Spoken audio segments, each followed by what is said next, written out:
It's time for Two Guys and a Goalie with Dustin Nielsen, Matt Cassian, and the goalie, Joaquin Gage.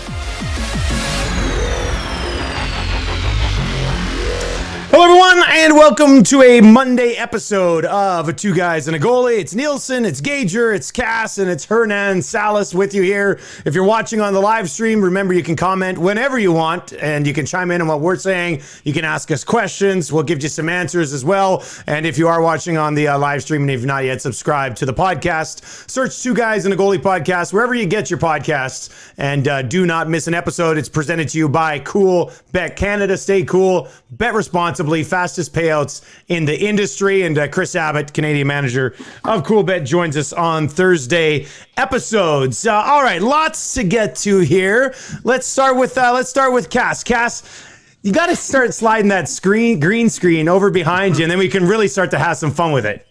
We can have a lot of fun. I actually debated doing it, but here's my thing, Dusty, is I don't have control over what shows up there. Don't you? From your like Actually, I would with this program on my side.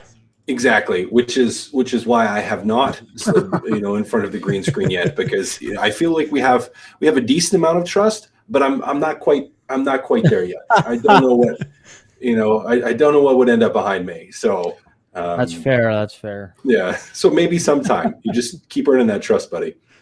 Gager, take over that. What should I put behind Girls him? It's almost spring break, I think. Instead of Snoops, let's go Girls Gone Wild with Cass down in Florida. I think that would suit you best, Cass. Right up my alley. It's just it's just me. It's just me. This is me now. This is me. That would go over extremely well, man. That would just be great if you kind of just forgot about it and you're talking all serious, and there's just a Girls Gone Wild spring break party on the street behind you. Oh, it's too much fun. It's too much fun. Gager, how was the weekend, dude? It was good, man. My dog turned 10, so. We had a little party for him, took him for a bath. He's a Bernese mountain dog, and their life expectancy is only 6 to 8 years usually, and so we're really milking it with him. He's still in good shape. He's older though now, so he's like an old man. Like he was so well behaved before, but now he'll go look in the garbage can, he really doesn't give a shit anymore. So it's pretty funny, and he thinks he kind of runs everything and stuff. And so I'm not looking forward to that day when it eventually comes. He's probably been my best dog ever. But old Zeus turning 10 today or yesterday. And it was a good little party. Went to my brother-in-law's backyard for a little celebration with some bones and stuff, and that was it. Man, you guys really do up dog birthdays, hey? That's a nice road trip and some bones. My goodness. Yeah. Well, yeah, and it's funny, we were talking about actually how we're outside and distance, but we probably never would have done something like that in March. Like it wouldn't even have occurred to us to get together outside and do this type of thing. So I like the fact that the ability to adapt to different situations and still have a pretty good time with this COVID stuff. Moving forward, I want to keep some of these things going for sure. That are the fun things about it, I guess. Hernan, I know you were working over the weekend, but how things go on that Saturday night post game after the loss to Vancouver? You know what? It was pretty impressed. I was impressed with the listeners. Everybody's like, you can't win them all. I thought the Oilers played pretty well. Demko was just the better goalie on that night. I thought Vancouver did some good things, and they just couldn't find that goal. I mean, the Oilers were really good in that first period. Unfortunate they couldn't find a goal. But you know what, Dusty? I think Oilers fans are kind of turning that corner a bit, where not every loss is kind of the end of the world. So we did have a great caller, though. I think it was on Friday night. Scott, he was a little tinkered, and he had the hiccups, but he was very respectful on the air, and he became like a hero. Everybody was loving Scott. So we cut him off because then we had no idea what he was trying to say. So, but if Scott's watching, thanks for making our show better that night because he brought it for sure. That's incredible. Okay, before we move on here to the Battle of Alberta tonight and what we got to talk about today, and we'll have Keep It or Clip It a little bit later on. Gager, what do you think of the goal when everybody on the ice was in that crease pushing the puck across the line? As a goalie, were you losing your mind, or did you understand that if that puck's still out there, the ref's going to let it go? I was losing my mind at first because of the angle that you see when you're watching the game, right? Like, how is he not blowing it? But then when you see the eye from the sky angle, and the ref was right there, like he was looking down, and I was like watching that angle. I'm like, okay, blow it. But then you'd see the puck pop out, right? And then it would disappear, and then you're like, 1,000, okay, blow it. But then it would pop out again. So, and he was a lot closer. It was a weird goal, but the puck was actually loose, and I think it was a point, like he was even watching for if someone put their hand, and I think it was a bear that punched it with his hand, like, and didn't. Yeah, put somebody his hand was over yelling, "Penalty shot, penalty shot!" Yeah, like. But you could see him actually. He shuffleboarded that thing away. But it might even be at an advantage just to cover it in there and try to put it under the goalie and hope for the best and go for the penalty shot and not allow the goal. But I didn't, to really tell you the truth, I didn't have a problem with it just because you could see the puck at different times and it was never actually like covered.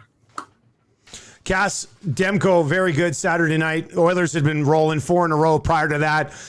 You can't get too rattled by a goaltender performance like that if you're McDavid and Draisaitl and some of the big guns for the Oilers, can you? No, I don't think you can. It's going to happen. You're going to run into goalies that have good games that are on hot streaks. You hope it doesn't happen in playoffs. But I don't think you're rattled by it. You accept it and say, you know what, he was really good. He has been playing pretty well as a goalie, very well actually as a goalie. So you know what, with the opportunities that they had that game, I think if you're playing the Vancouver Canucks again, would you take the same amount of opportunities and quality chances? Yeah, most likely. I think you would, and you probably would be okay. I will say that one thing I think Edmonton could have done better, just from an overall game standpoint, is I don't think they got a lot of second chances, like not a lot of shots from inside the slot, not a lot inside. There was a lot of from the exterior, but even then they had a couple of good looks from out there. And no reason to be frustrated, I think, in that situation. All right, we've got lots of different things to get to. We'll talk a little bit about Nuge during the Keep It or Clip It segment, but let's start with you, Cass. What are you going to talk about? Well, I wanted to talk about daylight savings time. This is not necessarily hockey related, but it's annoying. I don't know how you guys feel about it, but as someone especially with kids, I feel like this just ruins all kinds of scheduling and sleeping, and it's just, I don't know, it just frustrates me. So I just wanted to complain about it a little bit and say, you know what, I know in Alberta they're talking about looking at getting rid of it. I hope they do. If I wanted to tie it into hockey, I think it throws you off from a scheduling standpoint for a night or two. Not that it's that crazy. And the Oilers didn't play yesterday, so they had time to adjust, I guess. But I don't like daylight savings time, and I just wanted to get more people on board with this whole idea. Well, first of all, it's the parent angle that really drives you crazy, right? Because I'm in the thick of it too.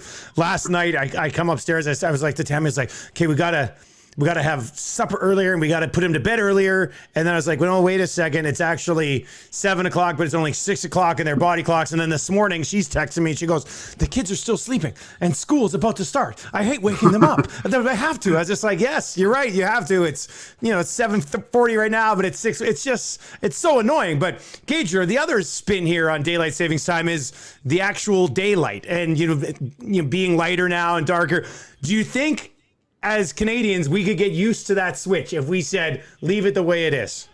Yeah, I think we should just leave it. Okay, leave it now. Because if I'm a little older than you guys, so I distinctly remember the times more so that I had to run around, change all the clocks, right? You still got to change the stove and stuff. And Saturday, my wife, she didn't realize it, I don't think, but she had a couple glasses of wine. And she does, she's a head coach at Orange Theory, so fitness is a big part of her life, and she has these rowing clinics that she does, these club row things, and they were going to go for a 26 a rowing marathon Sunday morning for 26,000 kilometer row, right? Like, so an hour and a half on that thing. That would have been ridiculous. But she drank a lot the night before. And then so yesterday she was going, gosh, you know, the alarm went off and it was a different time, and I just couldn't do it with the time change thing. And I look at her, go, oh yeah, that's the reason you didn't get up and do that row. And then so we got into it a little bit about her drinking, but no, I think it should just stay the way it is now. I love the light. Like, why do we have to live in darkness for a few months in the winter? How great is it, Edmonton, in the summer when you can sit out on your back porch or a patio somewhere and it's like 11 o'clock at night and it's still quite bright out? That's awesome to me. That's a lot of fun. Hopefully, though, I'll be able to have some hockey too. That'd be great. Hernan, where do you come out in this, buddy? Yeah, just the only guy with no kids on the. I really don't mind it now. But I'm with Gage. I love that it's gonna, it's gonna be like 6 and it's still gonna be bright out, and I just love that. It's that sign that spring and summer is just around the corner. So I kind of like it right now. If I have kids down the road, maybe I won't eventually. Yeah, right now I don't really mind it. Sorry, Cass. It's okay. I forgive too you. Rattled by it. I won't be too rattled by it, but I don't know. I'm sick of it. I'm ready just to leave it normal. Plus, then we don't have to think about like the spring back, fall forward, and all that stuff. And most farmers, everything's drones and ball bearings these days, right? Like they're just doing everything from an iPad anyway. They're not out there sowing the seeds, are they? It's just all remote. Yeah, from a farmer's perspective, I don't even think you actually need a farmer anymore. I think a farm could probably be ran from an iPad, sitting at the kitchen table having coffee. Like it's a little bit of a different time for sure. With that being said, farmers, I know you still work hard. I don't want you to come at me. I used to be one of you, so I get it. You work hard. It's good. All right. You guys, Hernan and Gager, you guys kind of have something similar before we got to talk about it. Gager, let's start with you a little bit more short term, and then Hernan, you can kind of wrap it up. So Gager, what do we got to talk about? Well, we're just going to talk about the importance of the next 5 games for the Oilers, playing Calgary and Montreal next week. Both teams have less games played, and they're below the Oilers in the standings, and you hear it nauseum. People talking about keep the teams that are below you. So Flames got a boost with Sutter as coach. They seem to be playing. I watched a little bit of that game the other night, and they do seem like a more rounded team. They always say how Sutter likes to play the 4 lines, and this is really important for the Oilers. I think we're getting into that part of the season where playoffs are made. Like these playoff positioning is really sorted out through the next, and even more so with the Canadian division and all being 4-point games. So every single game obviously is a little bit important, but the next 5, I think the Oilers can really establish themselves as in the playoffs by having a good set of games here. Yeah, the next 5 for the Oilers at Calgary. Then Winnipeg is here Thursday, Saturday, and then they go on the road for 3 against the Montreal Canadiens. So 2 against the Flames, 1 against the Habs here in the next 5, and those 2 against the Jets are very intriguing as well. Yeah. But Cass, with the way that they've been playing as of late, how big is it, like Gager mentioned? I mean, you could really separate yourself from the Calgarys and Montreals with some continued success here. Well, and that's the big thing. You look at those series of games, and it's not going to make or break you from a playoff standpoint, but that can really go a long, long way to securing just with finality that playoff spot. Like if you beat both those teams, that's huge, and you may just put the nail in the coffin a little bit for one of those teams not making the playoffs, because the reality right now is that both of those teams have to surpass you if they both want to be in the playoffs. So if you can dominate one team the rest of the way, you're pretty locked in if you're Edmonton. So it's a massive series of games here. Oilers have been playing really, really well, and just a tremendous opportunity for them to put away either Calgary or Montreal or both of them. It's just not only just making the play, but that maybe the ability not to have to be scoreboard watching with last 5-10 games, right? Maybe your positioning moves a little bit, but you don't have to. This team has to beat that team. That type of thing. Maybe putting that in the rearview mirror is a better way to put it. Hernan, let's tie this into what you want to talk about, because it's a little bit of a longer term look here at the rest of the month of March. Yeah, so the 9 games, like you mentioned, you finish off the month with 2 versus Toronto. You're on the road for a while, so it is a big month. But I do agree with Cass. I don't think this breaks them if they struggle, and because he's still got a full month of April and a couple weeks in May to make up that ground if you do struggle. But yeah, like if you're looking at it, guys, like 9 games left. I think if the Oilers can just kind of split these series, I think they're still in good standing. I think they got to avoid the 2-3 game losing streaks in these 9 games. So they are going to drop games. We all know that, but I think it's just nipping those losing streaks in the butt quickly and then moving forward. But this is going to be a real test. They've played a lot of hockey, guys, like 4 games last week, and they play 4 games this week, 4 games next week. So you might see a little bit of fatigue from this team. You might see a lot of lineup changes, right? That's the whole purpose of this taxi squad. And Stalock, I think, comes off quarantine either today or tomorrow. So you might see a lot of lineup changes. You might see a rotation of 3 goalies here with so many games. But I think the Oilers, just if they can avoid the 2-3 game losing streaks, they'll be just fine. But we're going to see what this team's made of, and that's what's going to make it fun in these 9 games to close out the month.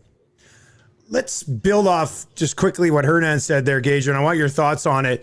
The 3 goalie rotation. Like I highly doubt that you'll see that as a full-blown 3-man rotation, but how do you handle, let's say Stalock comes in and does get an opportunity, and maybe an injury needs to happen or something for it to actually happen, but he gets an opportunity and plays well. How do you manage that moving forward then?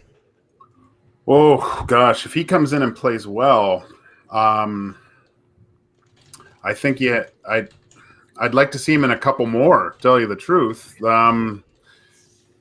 Mike Smith, like, he's the number 1 goalie as far as I'm concerned right now. He's established himself as the Oilers' number 1 guy right now, the way he's playing.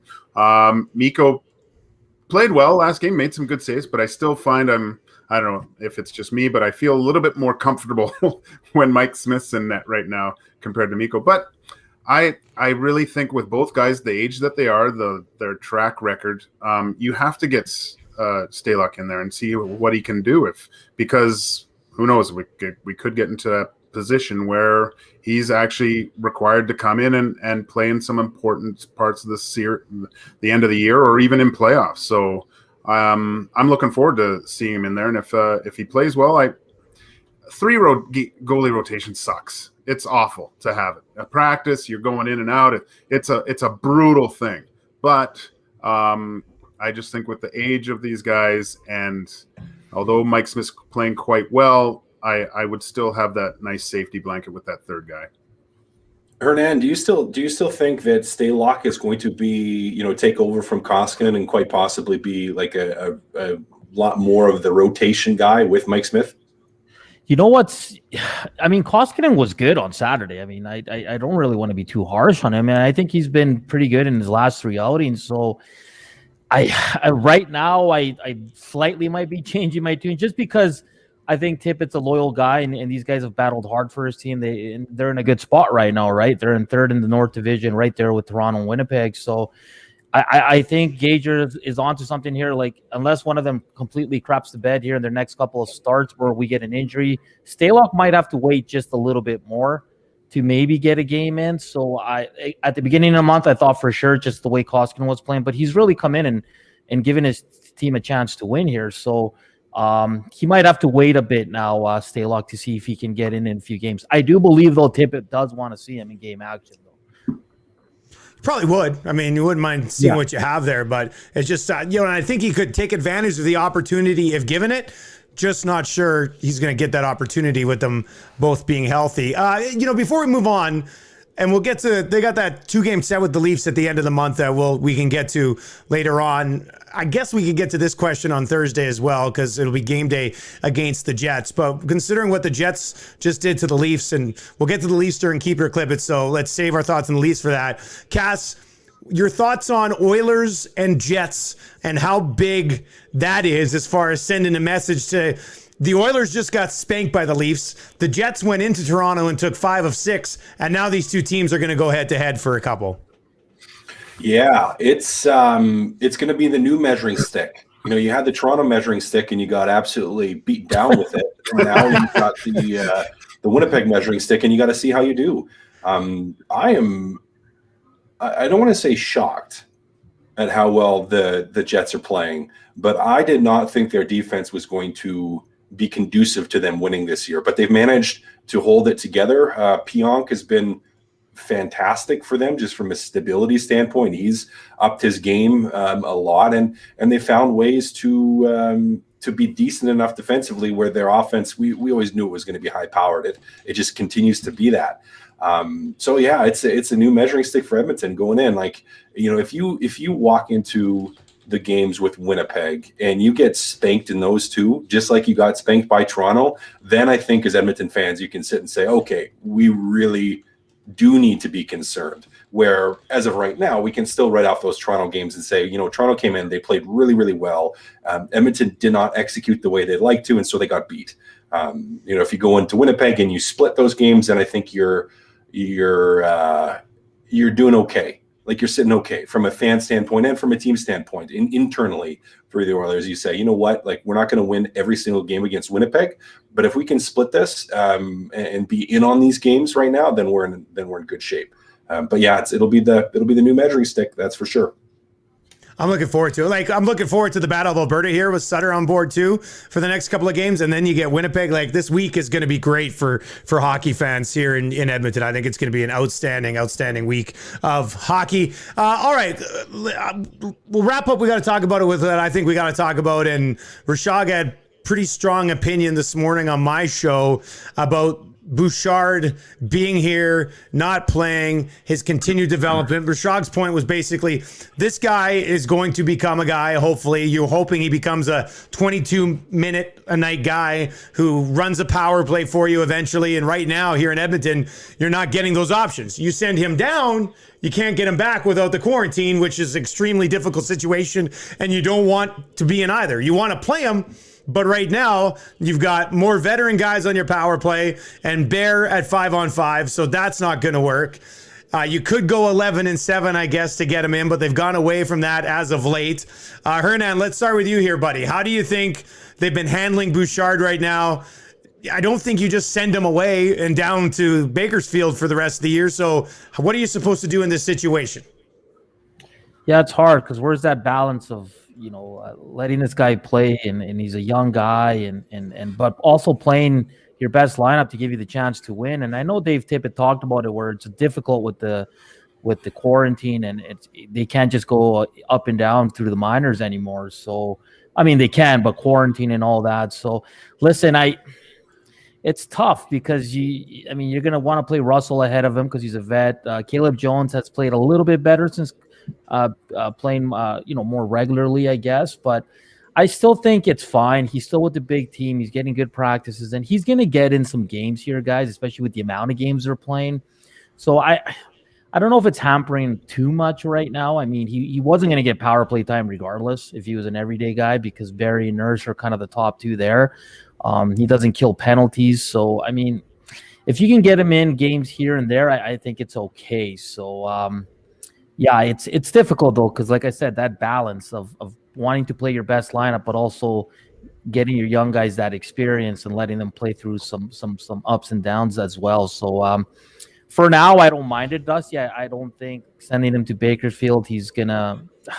I don't know. It's tough. I truly don't know. And that team's rolling right now too. They've won like 8 straight, so it might be good for him too to be there winning with those guys and helping them. But I think I'm okay for it now. We'll see how long he sits out for. But if it goes guys like, into a month that he's not playing, then he's probably going to have to revisit and see what they're doing with the young Evan Bouchard. Yeah, perfect world. I mean, non-COVID times, he's down in the American League and you call him up if you need him. Right now, you can't do it. So, Cass, is there anything else you can really do in this situation, or it's just the hand you've been dealt right now? You got to find ways to get them in. It's challenging, but you need to find ways to get them in. Yeah, you don't want this guy sitting out for too long. And when he's in, you want him to play a decent amount of minutes, and it will be beneficial. Like there's benefits to practicing and to getting some of the work in, which you can do more now than maybe in years prior, just with the number of guys you have. Like you can get extra work in, for example, after regular practice, and you're going to have enough guys to actually get something out of it, rather than, for what was typical for me when I wasn't playing, which is just straight up bag skate versus actually working and stuff. So I don't know. It's tough because of the year, but you'd like to see him be able to take the next step, and I think he's right there. That's the thing, is like he's had some games this year where he's looked really, really, really good, and then he's had some games where he's made some mistakes. He hasn't been perfect, and that's to be expected for a young guy. But you need to give him the space to be able to work through that. So it's a tricky one. You don't want to jeopardize right now, but you also don't want to jeopardize the future for Evan Bouchard if you're wanting him to be a big part of your team in the future, which I think he will be and should be. Gager? Yeah, it's such a weird circumstance to be in with COVID, right? Because it would be a no-brainer he'd be down there. I would like to see him get into at least one of these 9 games by the end of the month. If he hasn't played by the end of this month, I would really consider sending him down, because then you're dealing with, he's just sitting around watching too much. We've seen what's happened with Jesse sitting around too much, had to go back. We don't want to stunt the growth too much. I think he can play, though. That's the thing. He makes such good plays like that you don't see. So, but I think the best thing for him at his age is playing. And like I said, if he's not playing by the end of this month, I think the best thing for Evan Bouchard is to be down in Bakersfield. All right, before we get to Keep It or Clip It, Battle of Alberta tonight and Wednesday. Daryl Sutter is back on the bench in his 2 games since taking over behind the bench. The first game, they held Montreal to 18 shots, only allowed 1 goal. Then they put Montreal once again, held them to 1 goal, which is exactly what Sutter wants to see. Cass, how do you expect the Flames to play tonight with Sutter as their head coach against the Oilers, as opposed to maybe what we saw with Ward there? Like, do you expect us to watch the game tonight, and you as an analyst for our pre and post game show, are you expecting a noticeable difference in the way the Flames play? Yep, I am. It's not like the systems are going to be that different, but I think some of the expectations are going to be different that Sutter has. Like you probably will see a bigger commitment to being physical, which we all expect, and a bigger commitment to being on top of players. And what I mean by that is there's a huge push, or there will be, from Sutter to have increased back pressure and to make sure that players are on the defensive side of the puck. So they cheat defensively versus cheat offensively. And that's where, against Montreal, that maybe isn't the most offensively gifted team, you saw the Sutter's Flames be able to shut them down a little bit. So I think you have to watch for that. And it's going to be interesting to see how they try to play Connor McDavid. Sutter had an interview with some interesting comments on, which I agree with, is that you can't stop him. You just have to try to slow him down. And that comment, like just that you have to try to slow him down, that is what the Calgary Flames are trying to do, or tried to do against Montreal, and that's what they're going to try to do against Edmonton. Not just Connor McDavid, but the team as a whole. They're going to focus on slowing the game down, staying on top, clogging up the neutral zone, really trying to stifle the offense of the other team, and then that's going to be different than Jeff Ward. And especially early on, because he just got there, teams are really going to buy into that early. While players are trying to establish themselves with their new coach, they're going to listen to everything he's saying, and they're going to buy in. Are they going to be able to do it over the long term? I'm not sure, but short term, certainly there's going to be that type of play. So we're gonna see it tonight, and it'll be interesting. Gager, how do you slow McDavid down without interfering with him? And will the officials call it if they actually do hook and hold him all over the ice? That's what I wanted to ask you guys, actually. Is after the Chris Versteeg breakdown of Connor and getting hit from behind, getting thrown in the corner right in front of the ref. And to me, I've played against guys that embellish, and Connor just doesn't seem like he embellishes being taken down. Like there is some pushback from him at times. I mean, sometimes there is, but I don't find him as a diver. And yeah, I can't believe how many times I've actually tried to kind of ISO cam it out and see how many guys take liberties or extra shots at Connor, where, I mean, he got hit from behind 3 feet from the boards. Like, that should have been in a suspension. And there was nothing. And well, as for Sutter, he's just the honey badger coach. He doesn't really, like, if you got to play a certain way or you're sitting. So it'll be interesting to see. Like, they still got the coach bump, I think, right now. We're going to see everyone, but in the next few games, maybe even the next game, I'd like to see how he operates his bench when if guys are cheating on the other side of the puck. Hernan, I'm sure you guys got some of that post game over the weekend about McDavid and the officials, and it's just a bad look, isn't it? From the, like, you're an official looking right there away from the play. You've got a guy throwing down one of the faces of your league, even if they don't properly promote him as a face of the league, in my opinion, throwing him down right in front of you. It's at least an interference call. Like, I don't understand how officials can sit there and watch teams, have their way with Connor McDavid. I think it's almost like McDavid's being punished for being great. Well, that's the truth. Guy in the league, yeah, like he can get up. Like he shouldn't go down that easy. It's ridiculous, and it's funny because you saw a lot of backlash even on Twitter from like media out east saying like, how the hell's not a penalty? Like it's crazy, man. But it's nothing new to Connor McDavid. Hopefully, eventually this league will figure it out and start protecting their stars because, like you said, Dusty, they do a very poor job of that. I mean, it's not just Connor McDavid. You see a lot of the stars around the league get kind of pushed around and get no calls. So we'll see if that changes as time goes on. But yeah, it's kind of ridiculous. And back to Daryl Sutter. I mean, it's going to be interesting to see what he does because remember back in the 2000s, boys, like he was so clear to his team back then, like you beat Vancouver and you beat Edmonton. Like, that's what you guys need to do. Every other game, we can drop a few, but these teams, you better beat. So, the guys like Tkachuk and them are loving that attitude and all that. Not like Jeff Ward didn't want to beat the Oilers, but I think Daryl Sutter really sends that point home with these guys. So it's going to be a fun matchup tonight. I can't wait. Nasty one, Cass? Think a nasty one? Sutter's Flames sending a message that, hey, we're here for you? Like, oh boy, it's going to be good. Maybe, but it depends on how the game's being officiated. Like, what are the refs going to call or not call? Like, and just to the point, like with Connor, the reason that refs don't call it is because then every game, pretty much literally every game, the Oilers would have like 3 or 4 more power plays than the other team. That's why they still like officials in the back of their mind that perceive like equality of, if one team has 4 power plays and the other team has 3, that looks good for us. If one team has 5 power plays and the other team has 1, well, I might get yelled at by my boss.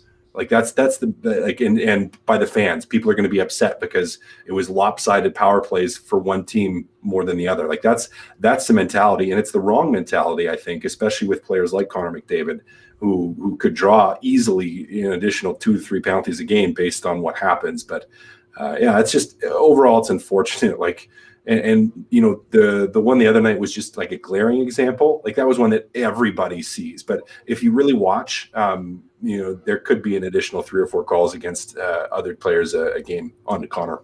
It's ridiculous. It's absolutely ridiculous. I can't believe, like, maybe I've been blind to it. Maybe I've gotten used to it. But after Versteeg pointed that out, I was just like, holy smokes. Because if that's any other play, like if that was a dive, then call Connor for the dive. Then like do something. Yeah. Like there's a penalty there. You're right. Yeah, there's some sort of penalty there. So a guy just doesn't, without the puck, go flying into the corner for no reason. It's it's mind numbing.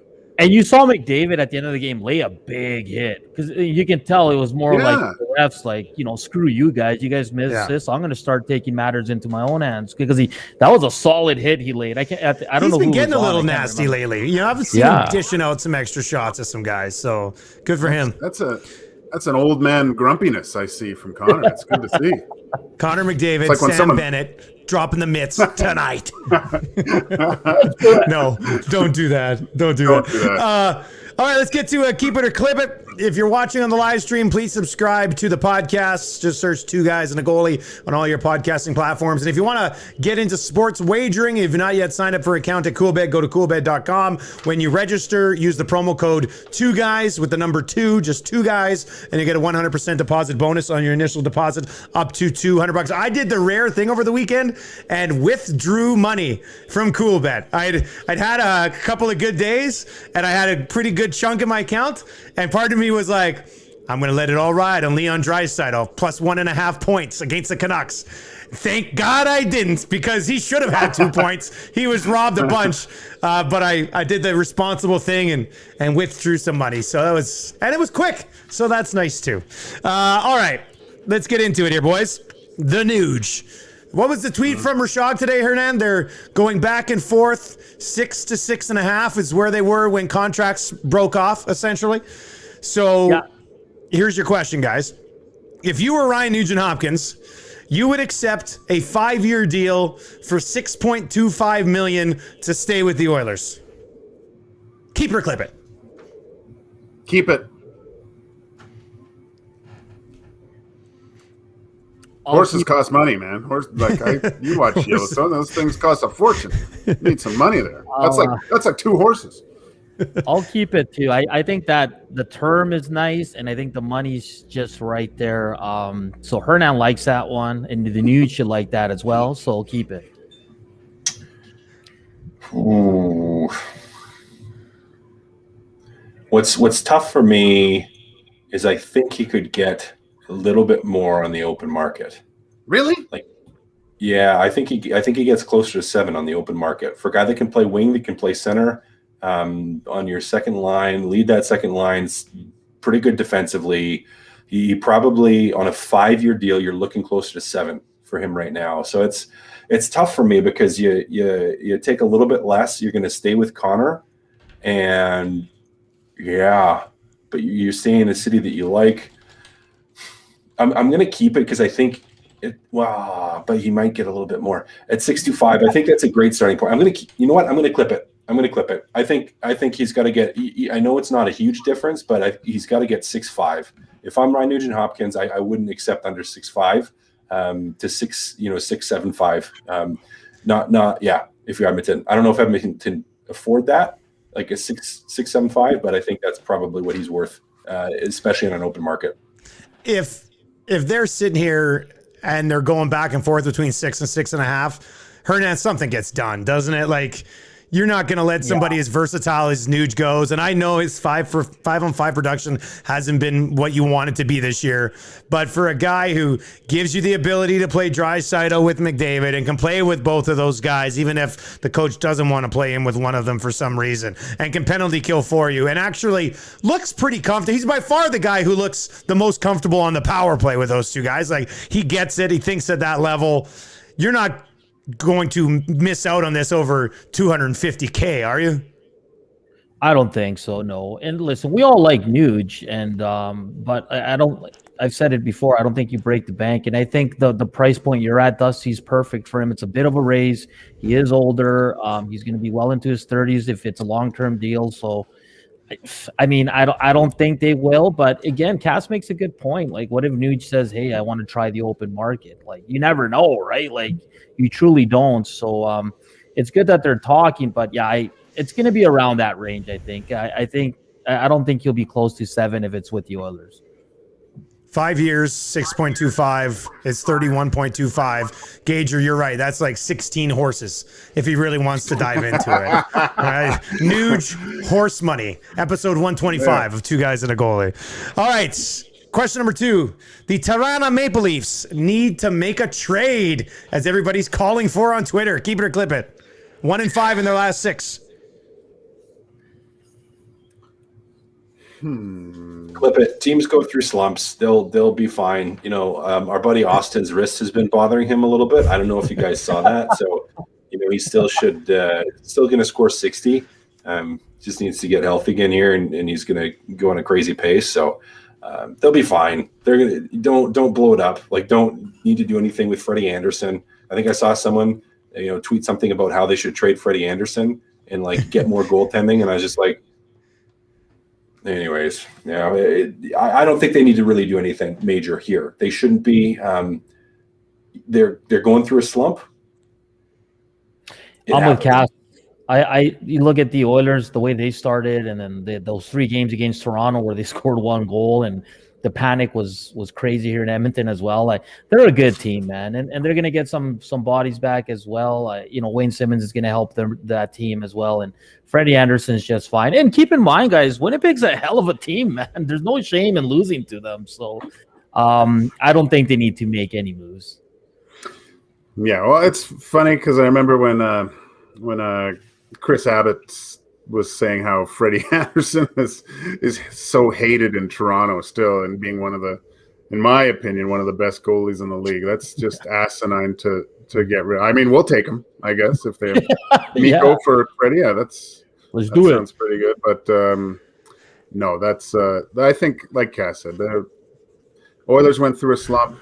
They went through a slump. It's they'll be fine. Question number 3. Ralph Kruger will make it through the season in Buffalo. They've lost 10 in a row. Keep it or clip it. I'll keep it. I mean, just there's a couple of media in Buffalo that are great to follow on Twitter, and they're like, how the hell does this guy still have a job? I think they would have done it already, Dusty. I think they're just going to ride it out in this weird season and then make the move in the off season. Because what coaching changes are really going to turn them into a playoff team? I don't think so. So I think they write it out with good old Ralphie there. We'll see what happens. When can they snap that losing streak? It's at 10 right now, Dusty, you said?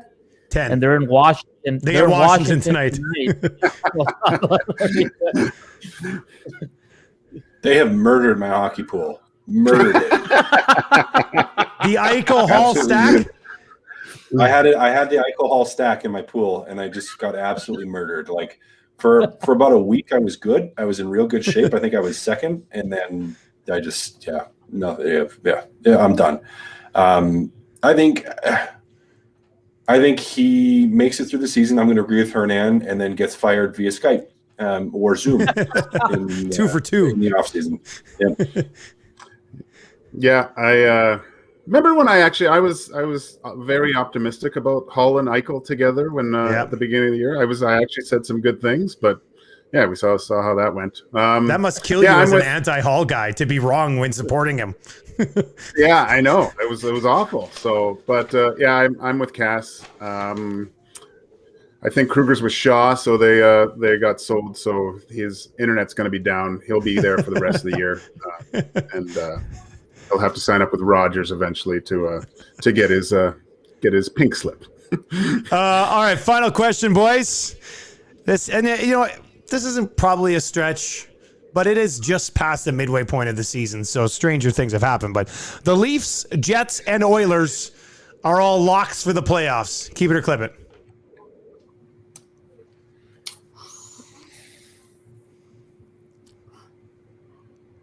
I'm going to keep it. I think at this point they are. Toronto, although they've had struggles, they're not going to drop far enough to get knocked out. No way. Jets playing really well at this point. I think both from a winning percentage standpoint as well as a play standpoint. I think I would lock them into and Edmonton as well. They've been they had the bad series against Toronto, but as a whole, if we look at the last 20 games, they have been very, very consistent. From an output standpoint, from an effort standpoint, and they've had a great record from that time.